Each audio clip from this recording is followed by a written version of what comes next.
Продолжуваме со емисијата. Државниот јавен обвинител во петокот соопшти дека од Министерството за економија до овој момент осомничени се поранешен министер, поранешен државен секретар, раководител на сектор, раководител на одделение и помлад соработник.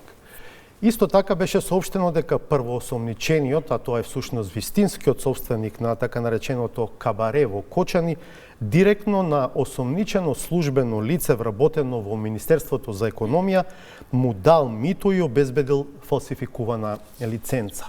За процесот на издавање на лиценците, евентуалните проблеми, најавените законски измени, разговарам со заменик министерот за економија Маријан Ристевски. Добре дојдовте во 360 степени. Добре најдов. На почетокот сакам да изразам голема жал, тага, болка и секако сочувство до семејствата на загинатите и сите се молиме во овие моменти на Бога да сите оние кои што се во здравствените установи на лечење, оние повредени лица, што побрзо да се вратат кај своите семејства оздравени. Да, претпоставам дека нема човек што тоа не го посакува. Рековме од вашиот ресор, од актуелно вработени тројца се осомничени. Има осомничени поранешен министер, поранешен државен секретар. Дали МВР јавното обвинителство се уште кај вас или? Па видете, угостителството е дејност на Министерството за економија и труд и секторот за угостителство е токму дел од ова министерство. Од денот, односно вечерта настанот на овој трагичен настан во тој така наречен кабаре клуб Пулс, ако можеме да наречеме повеќе изгледа на мудбак отколку на кабаре, видовте и самите. Тоа го покажа и снимките и од раните утрински часови се отворени вратите на Министерството за економија и труд и е максимална соработката на Министерството за економија и труд со истражните органи. Уште во неделата, иако е неработен ден, се обезбедени лицата вработени во секторот за угостителство и беа достапни за вработените за лицата испратени од МВР и обвинителството, каде што дава искази, се прибираше комплетна документација, значи одземена е архивата во однос на издавањето на лиценци за кабаре, ноќен клуб и диско клуб и сите оние лиценци кои што подлежат за издавање од страна на секторот за угостителство, подигнати се сите компјутери, регистрите, се она што е документи и папирологија. Ние и понатаму максимално ќе се работуваме, бидејќи нашата интенција и како Министерство за економија и труд и како влада е да бидат извадени сите докази на виделина, се она што може да се земе и подигне од Министерството, да биде во интерес на самата истрага, да овој случај биде доведен до крај и да бидат осудени максимално виновниците. Милост нема да има према никој, верувајте. И да напоменам, само да завршам мислата, дека токму така е неселективно ова, да речам, истражување, затоа што гледат и самите од Министерството за економија и труд се приведени и сегашни и бивши функционери. Приведени се бившиот министер Бектеши, државниот секретар во тогашното Министерство за економија, нели, сега економија и труд. Приведен е државниот советник, исто така приведен е вработен, кој што имал звање советник и ги работел тие лиценци и мислам дека заменик раководител на секторот за угостителство и тука мислам дека нема да заврши истрагата, продолжува и понатаму. Ние и понатаму максимално ќе соработуваме затоа што вистината треба да излезе на виделина и еднаш да се стави крај. Алудирате на тоа дека може и други вработени во министерството да бидат опфатени со истрагата? Видете, секогаш сомнажите постојат. Ние не можеме да кажуваме во интерес на истрагата, ја не можам да давам мои лични заклучоци и мислења. Тоа ќе се направи самата истрага, обвинителството. Исто така Министерството за внатрешни работи. Меѓутоа да кажам дека на вистина од она што гледаме во Министерството имаме темелна истрага во однос на овој случај и од Министерството за внатрешни работи и од страна на надлежното обвинителство. Една дилема, дали може да ја расчистиме, бидејќи не е јасно до крај во јавноста, сомнежите дека е дадено мито се однесуваат на вработен во Министерството за економија или на поранешниот државен секретар?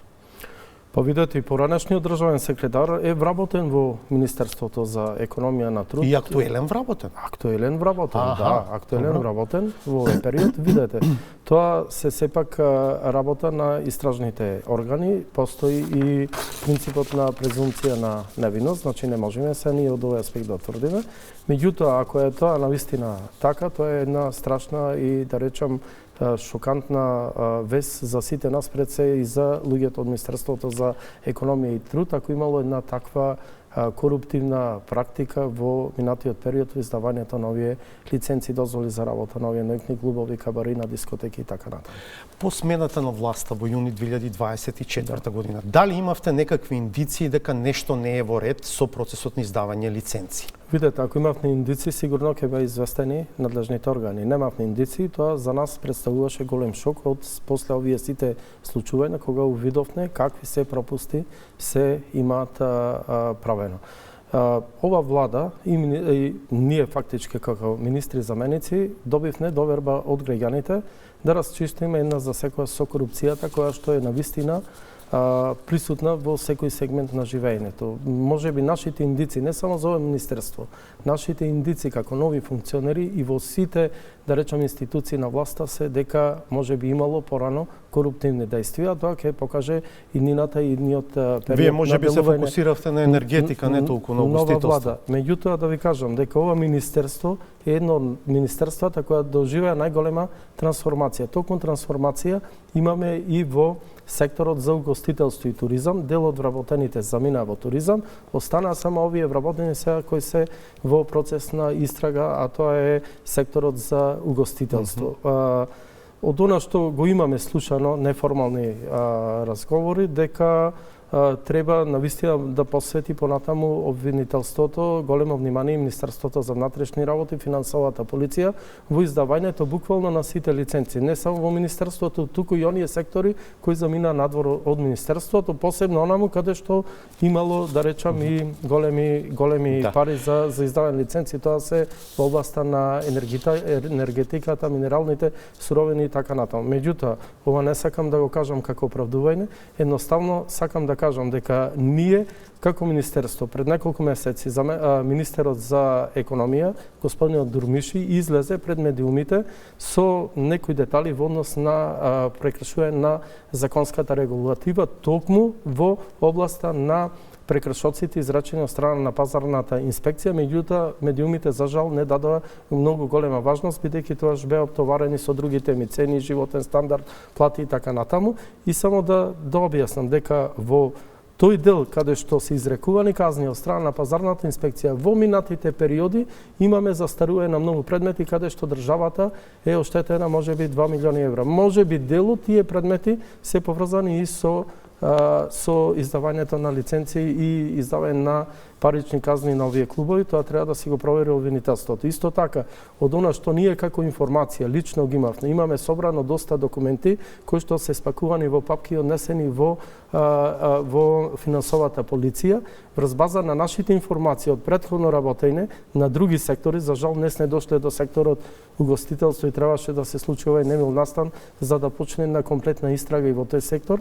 Финансовата полиција веќе беше присутна во повеќе наврати во Министерството за економија и труд, каде што имаше информативен разговор и собирање документи во однос на други процеси кои се одвивале за министер. И да кажам, многу битен факт, дека во 2022 година ДКСК, Државната комисија за спречување на корупција, има побарано од Министерството за економија тогаш, од Министерството за внатрешни работи и од пазарната инспекција, поради сомневање во издавање на таквите лиценци за ноќни клубови, дискотеки и овие кабареја, така наречени низ Скопје, по пријава на граѓани, правни лица и така натаму, се сомневале во веродостојноста на издавањето на такви лиценци. Беше јавно објавено до какви заклучоци стигнала ДКСК.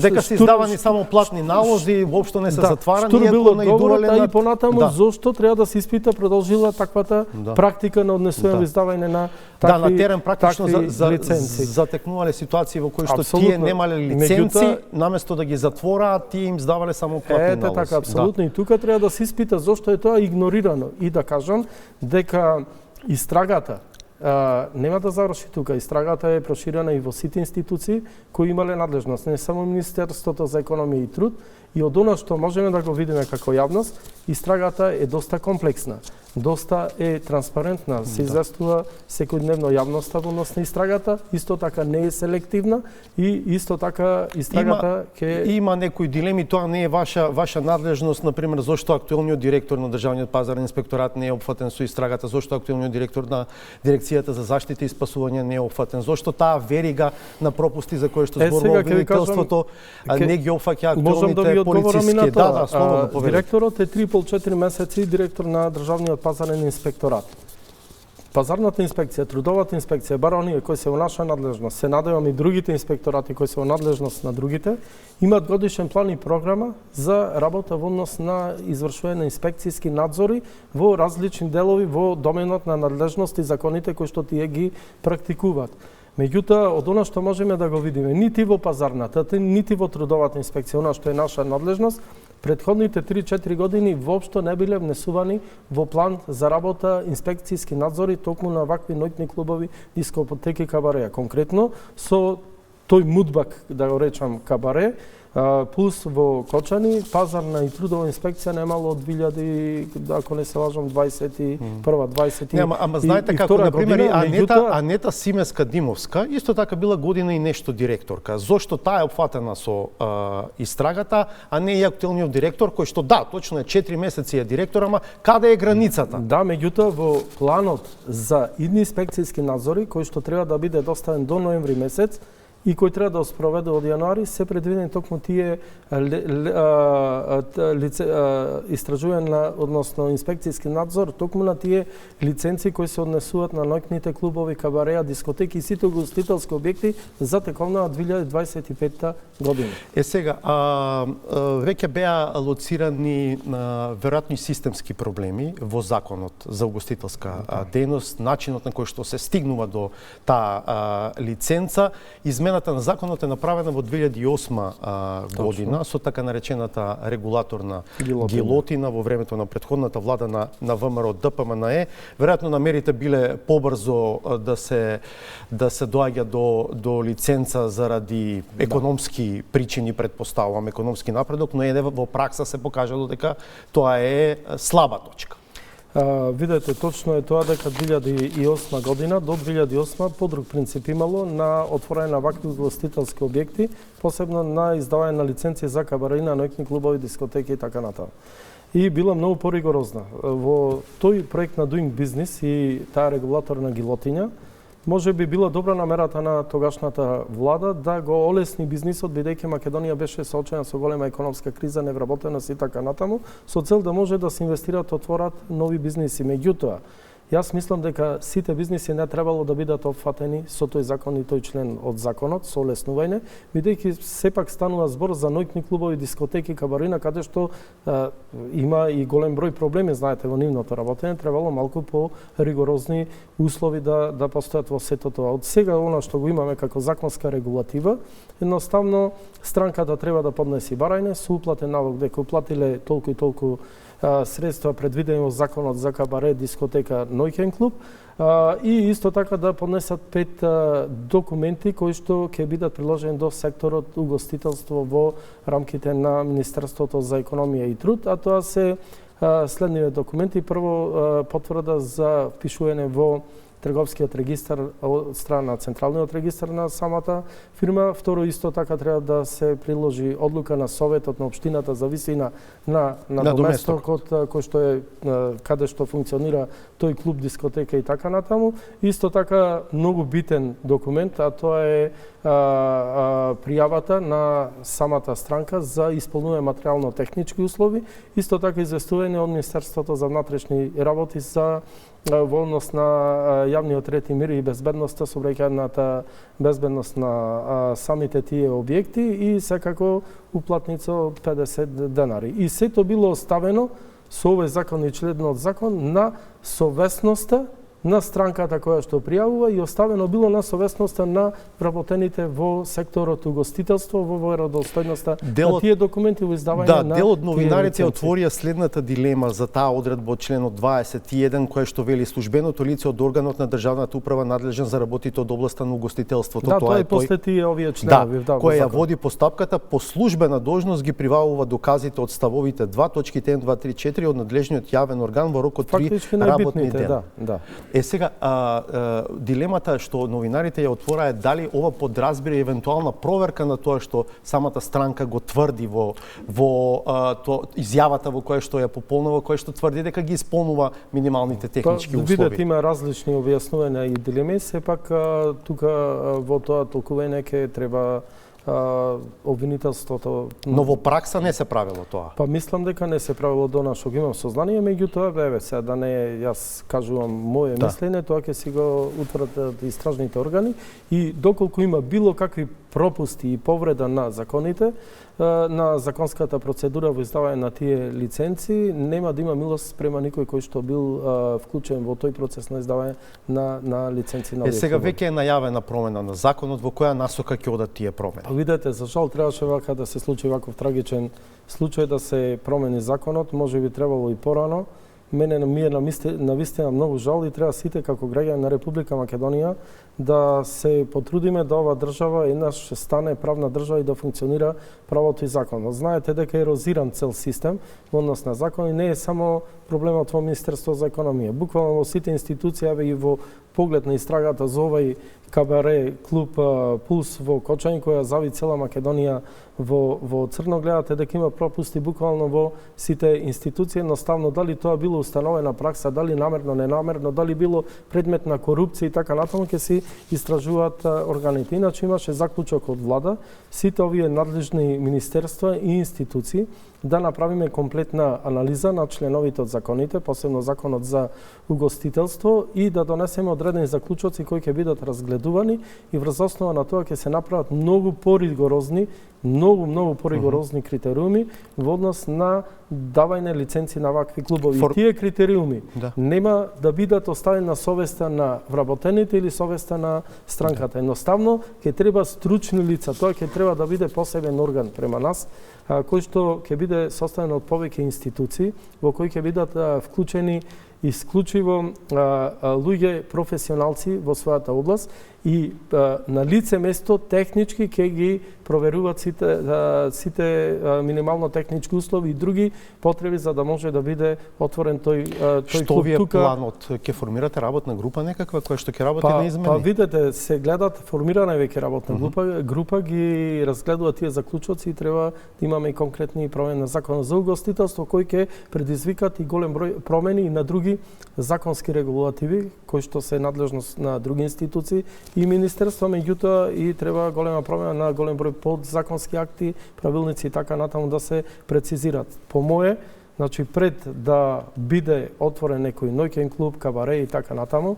треба сепак да има претходно еден комплетен записник и истражување од страна на Државниот пазарен инспекторат, од страна на трудовата инспекција, УЈП, МВР, општината. Тука би офатил општината, треба да има исто така голема улога посебно урбанизам, Дирекцијата за заштита и спасување, Министерството за транспорт и врски.